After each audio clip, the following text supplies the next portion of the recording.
मतलब ईडी को चलते चलते संजय राउत ने सबूत दे दिए। मतलब अब झेल नहीं पाए तो खुद ही सबूत दे दिया और कहा कि ये रहा सबूत, लो और जो इन्वेस्टिगेशन करना है करो, क्योंकि अब मैं झेल नहीं सकता, ये सबूत रखूं, मुझे अब नहीं कुछ बोलना है। इसकी चर्चा करूंगा कि आखिरकार कौन सा सबूत फेक मारा संजय राउत ने। और दूसरी टॉपिक पे बात करूंगा कि वर्षा राउत मतलब संजय राउत जी की पत्नी से भी बातचीत हुआ है, पूछताछ हुआ है आमने सामने, इसके बारे में चर्चा करूंगा। और साथ में विपक्ष पूरे दिल खोल के एकदम साथ मिलके संजय राउत का समर्थन किया है। इस तमाम चीज़ों की चर्चा इस पूरे एपिसोड में। नमस्कार, आप देख रहे हैं तिवारी भैया, मैं हूं वेद प्रकाश। दरअसल पहला टॉपिक होगा कि संजय राउत ने खुद ही अपना सबूत दे दिया। जिस सबूत की तलाश थी ईडी को, जिस सबूत के लिए लगातार ईडी हाथ पैर मार रही थी, जिस सबूत के लिए लगातार ईडी कोशिश कर रही थी, वही सबूत संजय राउत ने खुद ही दे दिया।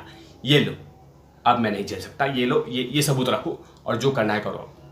मतलब कि डायरी, और वो सबूत है कि संजय राउत के घर से ही वो डायरी मिल गई है। और वो डायरी जैसे जैसे पन्ना पलटा जा रहा है वैसे वैसे राज निकल रहे हैं कि 1,17,00,000 रुपए का जो लेन देन हुआ है उसमें लिखा हुआ है इस डायरी में। लेकिन नाम नहीं लिखा हुआ है, उसमें लिखा हुआ है AB को 30, CB को 30, D को 21, B को C, ऐसे करके कोडवर्ड दिया गया है जिसे नाम पता नहीं चले। अब वही कोडवर्ड नासूर बन गया संजय राउत के लिए, और वही डायरी, वही बुक कोर्ट में ईडी ने रखा और कहा कि जज साहब, ये जो बुक मिला है ना, ये डायरी जो मिली है, इसी डायरी के बिहाफ पे हमें और भी कस्टडी दे दीजिए, क्योंकि अगर हम डायरी के ऊपर में जो कोडवर्ड लिखा हुआ है, जो कोडवर्ड में लेन देन की गई है, उसकी जानकारी चाहिए। इसीलिए बाकायदा कोर्ट ने ईडी के अधिकारियों की बात मानी और साथ में संजय राउत की कस्टडी बढ़ा दी, क्योंकि जाहिर सी बात है कि उस डायरी में किसी व्यक्ति का नाम नहीं लिखा हुआ है। जिनको पैसे दिए हैं उनके नाम नहीं है, जिनको पैसों की लेन देन की गई है नगदी में, उनका उसमें डिटेल नहीं है, सिर्फ पासवर्ड है, कोडवर्ड है, और वही कोडवर्ड को तब्दील करना चाहती है सबूत में।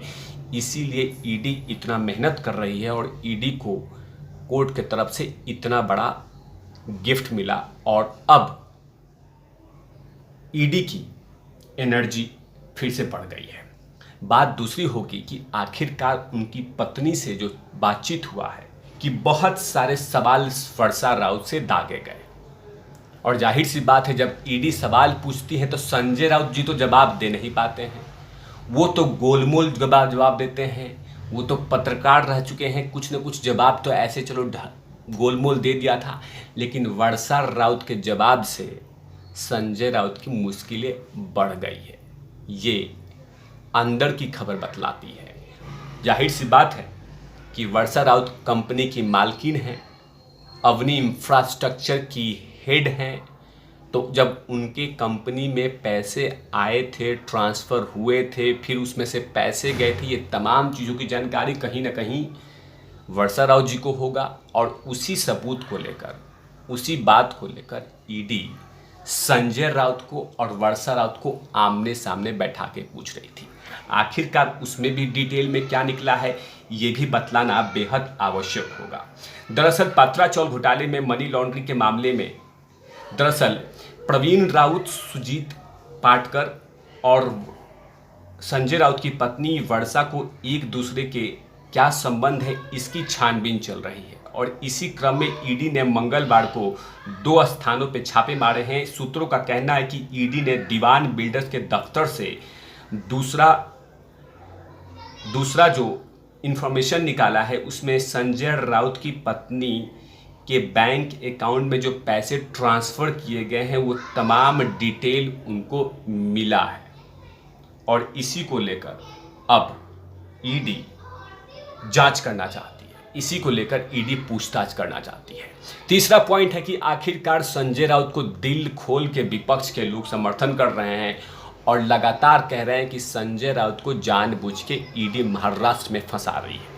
उन तमाम विपक्षी को पता नहीं है कि जो पात्रा चौल घोटाले में जितने लोग अभी पीड़ित हैं, कभी उनके आंसू पोंछे नहीं गए हैं। कभी जाके उनसे ये नहीं पूछा गया कि आपको घर मिला या नहीं मिला। अपने एपिसोड में बताया था कि शांताबाई जी ने, जो 85 साल की महिला हैं, उन्होंने अपने दर्द को बयां कैसे किया था।